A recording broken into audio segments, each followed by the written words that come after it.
Olá, amiguinhos! Que bom que você está aqui! Estamos indo bem, estou muito feliz por você estar comigo todos esses dias. E hoje chegamos no dia 91. E até aqui o Senhor nos tem ajudado. No devocional de hoje, acompanharemos a conclusão da construção do Templo e do Palácio de Salomão. O momento de dedicação do templo é repleto de reverência e glória, com a presença de Deus enchendo aquele lugar sagrado.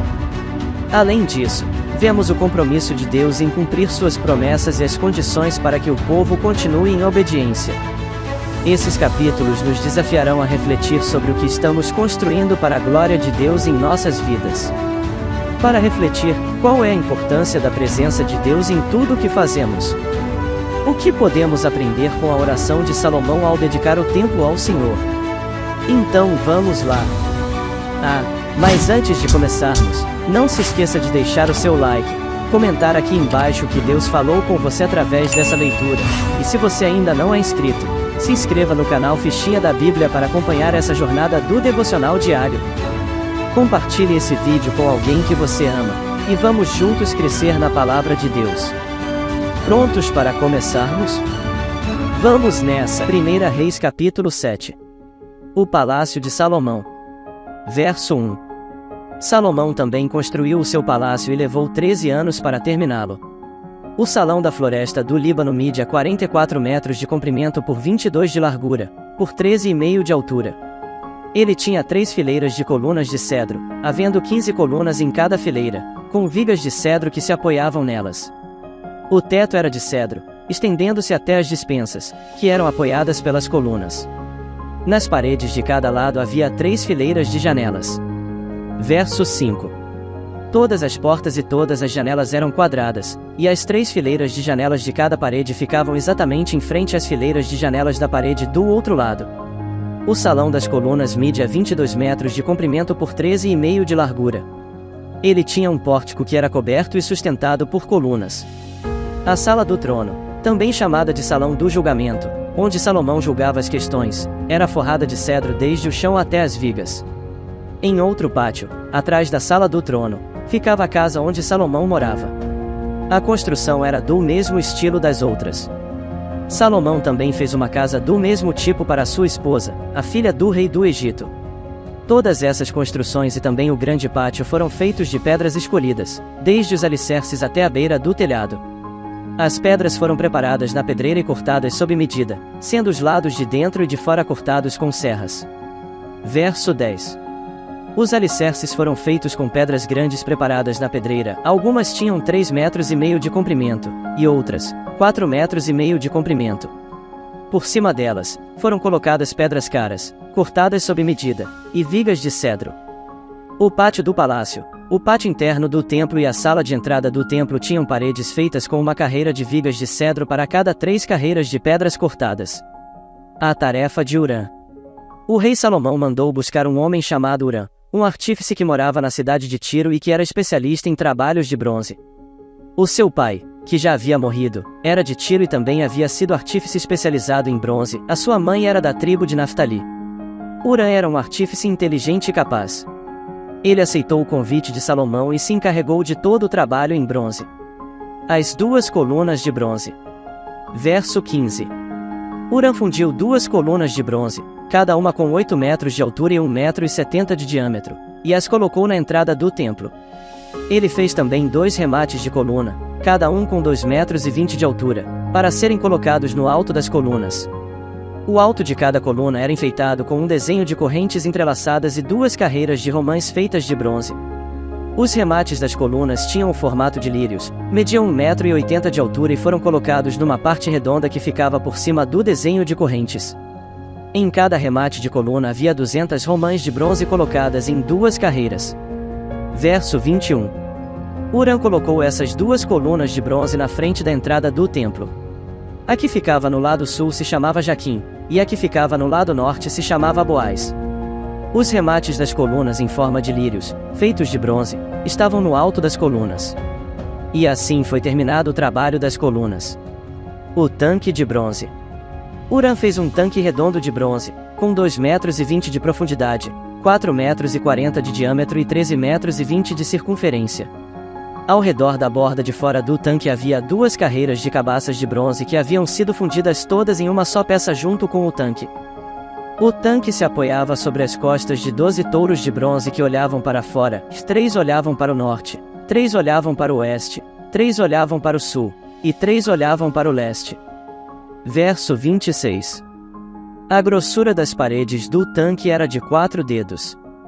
A sua borda era como a borda de um copo, curvando-se para fora como as pétalas de um lírio. A capacidade do tanque era de mais ou menos 40.000 litros. As carretas de bronze. Huram fez também 10 carretas de bronze. Cada uma media 1,80 m de comprimento, 1,80 m de largura e 1,30 m de altura.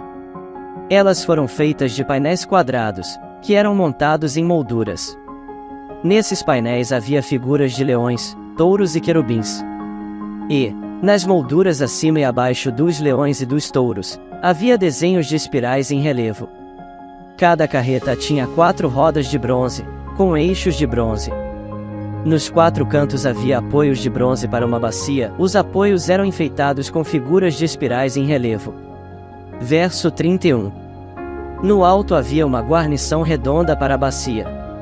Essa guarnição passava a 45 centímetros para cima do alto da carreta e 18 centímetros para baixo, para dentro dela. Ao redor dela havia entalhes. As rodas tinham 67 centímetros de altura, elas ficavam debaixo dos painéis, e os eixos eram feitos em uma só peça com as carretas. As rodas eram como as rodas de uma carruagem, os seus eixos, bordas, raios e os seus cubos eram todos de bronze. Havia 4 apoios nos cantos, debaixo de cada carreta, os quais formavam uma só peça com a carreta. Verso 35. Havia uma braçadeira de 22 centímetros ao redor do alto de cada carreta, os seus apoios e os painéis formavam uma só peça com a carreta. Os apoios e os painéis eram enfeitados com figuras de querubins, leões e palmeiras, que cobriam todo o espaço que havia, e ao redor dessas figuras havia desenhos em espiral. Foi assim, então, que as carretas foram feitas, todas elas eram iguais, tendo o mesmo tamanho e formato. Huram fez também 10 bacias de bronze, uma para cada carreta. Cada bacia tinha 1,80 m de diâmetro, e a sua capacidade era de mais ou menos 830 litros. Ele colocou 5 carretas no lado sul do templo e as outras 5 no lado norte. O tanque ele colocou no canto sudeste. Lista resumida dos objetos do templo. Verso 40. Huram fez também caldeirões, pás e bacias e assim terminou todo o trabalho encomendado pelo rei Salomão para o templo do Senhor. Esta é a lista do que ele fez. 2 colunas. 2 remates em forma de taças, que ficavam em cima das colunas. Desenhos de correntes entrelaçadas de cada remate. 400 romãs de bronze, em 2 carreiras de 100, ao redor do desenho de cada remate, 10 carretas, 10 bacias, 1 tanque. 12 touros que sustentavam o tanque, caldeirões, pás e bacias. Todos os objetos destinados ao templo que Huram fez para o rei Salomão eram de bronze polido. Verso 46. O rei mandou que tudo fosse feito na fundição, entre Sucote e Sartã, no vale do rio Jordão. Salomão não mandou pesar esses objetos de bronze porque eram muitos, e por isso seu peso nunca foi calculado. Salomão também mandou fazer para o templo os seguintes objetos de ouro: o altar, a mesa para os pães oferecidos a Deus, os 10 castiçais que ficavam em frente ao lugar santíssimo, 5 no lado sul e 5 no lado norte, as flores, as lamparinas e as tenazes, as taças, as tesouras de cortar pavios de lamparinas, as bacias, os pratos para o incenso e os braseiros, as dobradiças para as portas do lugar santíssimo e para as portas do templo que davam para fora. Todos esses objetos foram feitos de ouro. Verso 51. Quando o rei Salomão terminou todo o trabalho do templo, colocou na sala do tesouro do templo todas as coisas que Davi, o seu pai, havia separado para o Senhor Deus, isto é, a prata, o ouro e outros objetos. 1 Reis capítulo 8. A Arca da Aliança é levada para o templo. Verso 1. Aí o rei Salomão convocou todos os chefes das tribos e dos grupos de famílias de Israel para irem encontrar-se com ele em Jerusalém a fim de levarem a arca da aliança de Deus, de Sião, a cidade de Davi, para o templo. Todos os israelitas se reuniram durante a festa das barracas, no mês de Etanim, que é o 7º mês. Quando todos os chefes chegaram, os sacerdotes pegaram a arca da aliança e a levaram para o templo. Os levitas e os sacerdotes levaram também a tenda da presença de Deus com todos os seus equipamentos para o templo. Verso 5. O rei Salomão e todo o povo de Israel se reuniram em frente da arca da aliança e ofereceram em sacrifício um grande número de ovelhas e touros, tantos que nem dava para contar. Então os sacerdotes levaram a arca para dentro do templo e a colocaram onde devia ficar, no lugar santíssimo, debaixo das asas dos querubins. Pois as suas asas estendidas cobriam a arca e os seus cabos. As pontas dos cabos podiam ser vistas por qualquer pessoa que ficasse diretamente em frente ao lugar santíssimo, mas não podiam ser vistas de nenhum outro lugar. Os cabos ainda estão ali até hoje. Dentro da arca estavam somente as 2 placas de pedra que Moisés havia colocado ali, quando, no Monte Sinai, o Senhor Deus havia feito uma aliança com os israelitas depois que eles saíram do Egito. Verso 10. Quando os sacerdotes estavam saindo do lugar santo, uma nuvem encheu o templo do Senhor com a glória do Senhor, e eles não puderam voltar para dentro a fim de realizar os seus atos de culto. Aí Salomão disse: Tu, ó Senhor, puseste o sol no céu. Embora tivesses resolvido viver entre as nuvens escuras. Mas agora eu construí para ti uma casa, um lugar onde viverás para sempre. Salomão fala ao povo.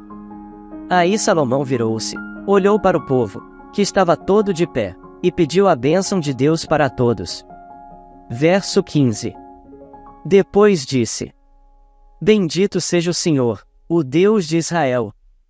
Pois, pelo seu poder, ele cumpriu a promessa que tinha feito a Davi, o meu pai, quando lhe disse: E desde o dia em que tirei do Egito o meu povo de Israel, eu não escolhi nenhuma cidade de todas as tribos da terra de Israel para lhe construir um templo a fim de ser adorado nele. Mas escolhi você, Davi, para governar o meu povo. E Salomão continuou: Davi, o meu pai, tinha planos de construir um templo para a adoração do Senhor, o Deus de Israel, mas o Senhor lhe disse: Você fez bem quando planejou construir um templo para mim, mas você não o construirá. Será o seu filho quem construirá o meu templo. Verso 20. E agora Deus cumpriu a sua promessa. Eu fiquei no lugar do meu pai como rei de Israel e construí o templo para a adoração do Senhor, o Deus de Israel. Também separei no templo um lugar para colocar a arca da aliança, onde estão guardadas as placas de pedra da aliança que o Senhor Deus fez com os nossos antepassados quando os tirou do Egito. Salomão ora a Deus. Então, na presença de todo o povo reunido, Salomão foi e ficou em frente do altar. Levantou as mãos para o céu e disse: Ó Senhor, Deus de Israel! Não há Deus igual a ti em cima no céu nem embaixo na terra.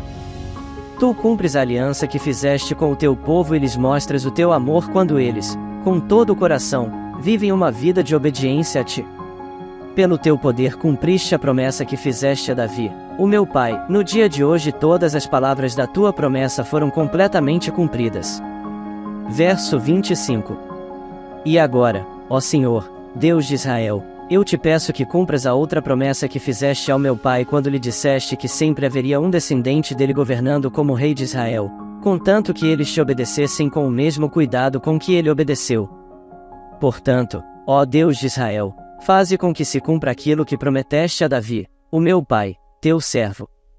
Mas será que, de fato, ó Deus, tu podes morar no meio de nós, criaturas humanas, aqui na terra?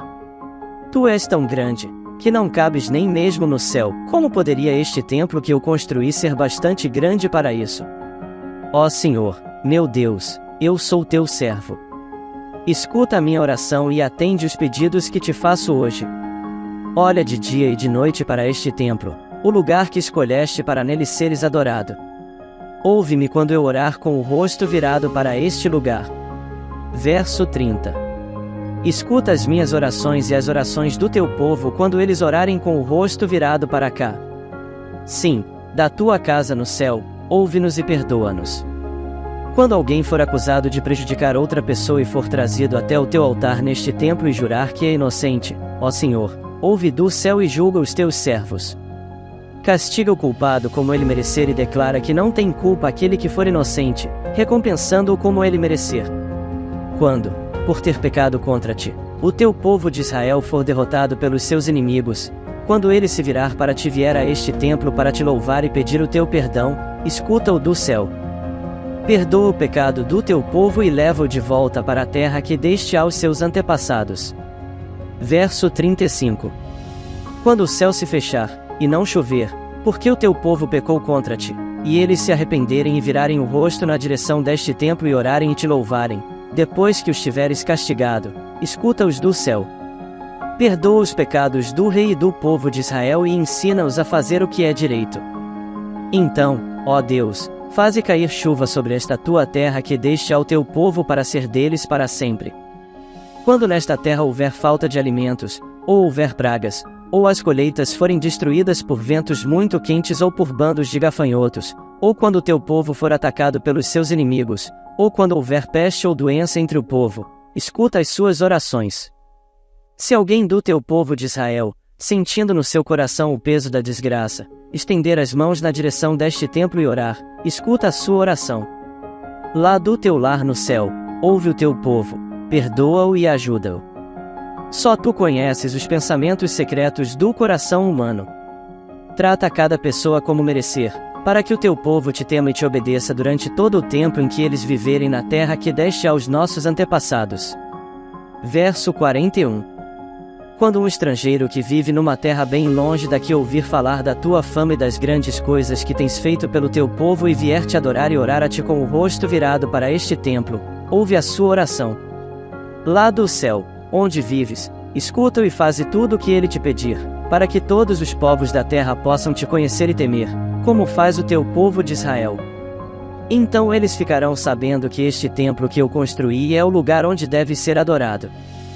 Quando ordenares que o teu povo saia para a guerra contra os seus inimigos, e o teu povo orar a ti, virados para esta cidade que escolheste para este templo que construí em honra do teu nome, escuta do céu as suas orações e os seus pedidos.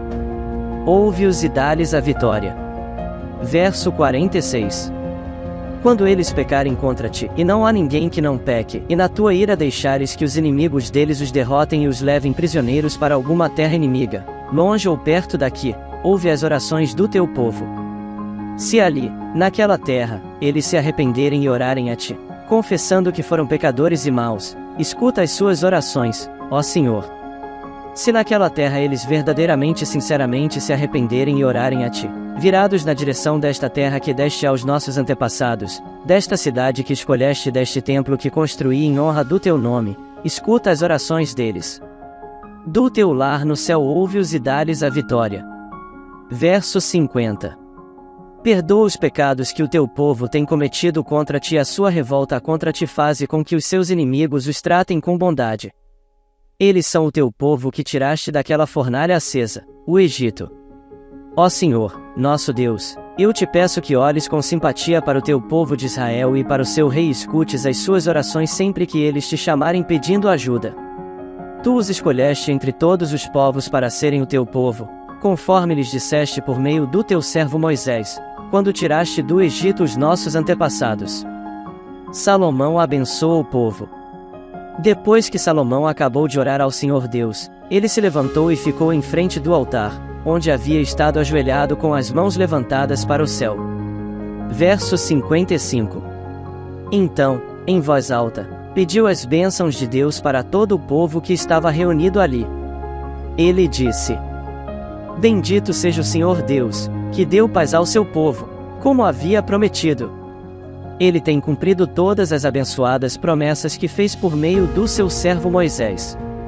Que o Senhor, nosso Deus, esteja conosco assim como esteve com os nossos antepassados. Que Ele nunca nos deixe, nem nos abandone. Que Deus nos faça obedientes a Ele, para que sempre vivamos conforme Ele quer, obedecendo a todos os mandamentos, leis e ensinos que Ele deu aos nossos antepassados. Que o Senhor, nosso Deus, Lembre sempre desta oração e dos pedidos que eu lhe fiz. Que ele sempre tenha misericórdia do povo de Israel e do seu rei, de acordo com o que precisarem. Verso 60. E assim todas as nações do mundo ficarão sabendo que somente o Senhor é Deus e que não há nenhum outro. Que vocês sejam sempre fiéis ao Senhor, nosso Deus, obedecendo a todos os seus mandamentos e leis, como fazem hoje. A inauguração do templo. Então o rei Salomão e todo o povo que estava ali ofereceram sacrifícios a Deus, o Senhor. Ele ofereceu em sacrifício 22.000 bois e 120.000 ovelhas como ofertas de paz. E assim o rei e todo o povo dedicaram o templo ao serviço do Senhor. Naquele mesmo dia Salomão separou, a fim de ser sagrada para Deus, a parte central do pátio que ficava em frente ao templo. Ali ele apresentou as ofertas que foram completamente queimadas, as ofertas de cereais e a gordura dos animais que haviam sido trazidos como ofertas de paz. Salomão fez isso porque o altar de bronze era muito pequeno para todas essas ofertas. Verso 65. Naquela ocasião, ali no templo, Salomão e todo o povo de Israel comemoraram durante 7 dias a festa das barracas. O povo era uma enorme multidão de pessoas que tinham vindo do país inteiro, desde a subida de Amate, no norte, até a fronteira do Egito, no sul. No 8º dia Salomão mandou o povo para casa. Todos pediram as bênçãos de Deus para ele e foram embora, felizes por causa de todas as coisas boas que o Senhor Deus tinha dado ao seu servo Davi e ao seu povo de Israel. 1 Reis capítulo 9. Deus aparece outra vez a Salomão. Verso 1. Depois que Salomão acabou de construir o templo e o palácio real e tudo mais que havia planejado construir, o Senhor Deus apareceu outra vez a ele, como havia aparecido em Gibeão. O Senhor lhe disse: Eu ouvi a sua oração e o pedido que você fez na minha presença. Declarei santo este templo, que você construiu como lugar onde serei adorado para sempre. Eu tomarei conta dele e sempre o protegerei. Se você me servir com um coração sincero e honesto como Davi, o seu pai, serviu e, se obedecer às minhas leis e ordens e fizer tudo o que eu mandar, então eu cumprirei a promessa que fiz a Davi, o seu pai, quando lhe disse que Israel sempre seria governado pelos descendentes dele. Verso 6. Mas, se você ou os seus descendentes deixarem de me seguir, se desobedecerem às leis e aos mandamentos que eu lhes dei e se adorarem e servirem outros deuses, então eu arrancarei Israel, o meu povo, da terra que lhe dei. E também abandonarei este templo que separei para ser o lugar onde devo ser adorado. Aí todos os povos vão desprezar e zombar de Israel. Este templo virará um monte de ruínas, e todos os que passarem por perto dele ficarão chocados e espantados e perguntarão: por que foi que Deus fez isto com esta terra e com este templo? E a resposta será: foi porque os israelitas abandonaram o Senhor, seu Deus, que tirou os antepassados deles do Egito. Eles seguiram outros deuses, e os adoraram, e os serviram. Foi por isso que o Senhor fez com que toda esta desgraça caísse sobre eles. Salomão e Hirão. Verso 10. Salomão levou 20 anos para construir o templo e o seu palácio. O rei Hirão, da cidade de Tiro, havia fornecido a ele toda a madeira de cedro e de pinho e todo o ouro que ele precisou para esse trabalho. Depois que terminaram as obras, Salomão deu a Hirão 20 cidades na região da Galileia. Hirão foi vê-las e não gostou delas. Aí disse a Salomão: então são estas as cidades que você me deu, meu irmão? Por isso, aquela região é chamada até hoje de Cabu. Hirão havia mandado para Salomão mais de 4.000 quilos de ouro. Outros trabalhos e construções de Salomão. Verso 15. O rei Salomão usou trabalhadores forçados para construir o templo e o seu próprio palácio, para aterrar o lado leste da cidade e para construir as muralhas de Jerusalém. Também usou esses trabalhadores para reconstruir as cidades de Hazor, Megido e Gezer. Faraó, rei do Egito, havia atacado e conquistado a cidade de Gezer, matando os seus moradores, que eram cananeus, e pondo fogo na cidade. Depois o rei do Egito tinha dado Gezer como presente de casamento à sua filha quando ela casou com Salomão, e Salomão reconstruiu a cidade. Usando os seus trabalhadores forçados, Salomão também reconstruiu Bet-Horon de Baixo, Baalat e Tadmor, no deserto de Judá. 19 Ainda reconstruiu as cidades onde armazenava mantimentos, as cidades onde ficavam os seus cavalos e carros de guerra e tudo mais que ele quis construir em Jerusalém, no Líbano e em outras partes do seu reino. Verso 20. Para esse trabalho forçado, Salomão usou os descendentes do povo de Canaã que os israelitas não haviam matado quando conquistaram o seu país.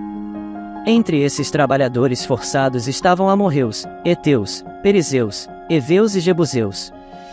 E os descendentes deles continuam escravos até hoje. Nenhum israelita foi obrigado a trabalhar como escravo. Os israelitas serviram como soldados, oficiais, comandantes, capitães de carros de guerra e cavaleiros. 550 oficiais estavam encarregados dos trabalhadores forçados que eram usados nas várias construções de Salomão. Salomão aterrou o lado leste da cidade depois que a sua esposa, a filha do rei do Egito, se mudou da cidade de Davi para o palácio que Salomão havia construído para ela. Verso 25. 3 vezes por ano Salomão oferecia sacrifícios a serem queimados e ofertas de paz no altar que ele havia construído para Deus, o Senhor. Ele também queimava incenso ao Senhor. E assim Salomão terminou a construção do templo. O rei Salomão também construiu uma frota de navios em Ezion-Geber, que fica perto de Elat, no Golfo de Acaba, no país de Edom. O rei Irão mandou alguns marinheiros competentes da sua frota de navios para navegarem junto com os homens de Salomão. Eles foram até a terra de Ofir e trouxeram para Salomão mais de 14.000 quilos de ouro. Hoje lemos mais alguns capítulos do livro de 1 Reis. E foi muito bom estar aqui com vocês. Quero que você deixe seu comentário sobre qual foi a maior lição que aprendeu hoje nesse devocional. Comente lá que prometo que irei responder você. Agora quero orar com você. Coloque a mão no seu coração e repita comigo. Jesus, como Tu és bom. Reconheço que Tu és a fonte de vida. E nada se compara ao Senhor. Te peço que me ajude, me dando sabedoria para tomar as melhores decisões, e que eu mergulhe no centro da Tua vontade para a minha vida, pois não há lugar melhor que desfrutar de Tua presença, de tudo o que tens me dado. Reina em meu coração e seja o Senhor da minha vida. Em nome de Jesus. Amém. Amanhã te aguardo para mais um devocional com o Fichinha. E amanhã vamos ler mais alguns capítulos da Bíblia e também fazer a nossa oração. Espero você aqui. Tchau e até amanhã.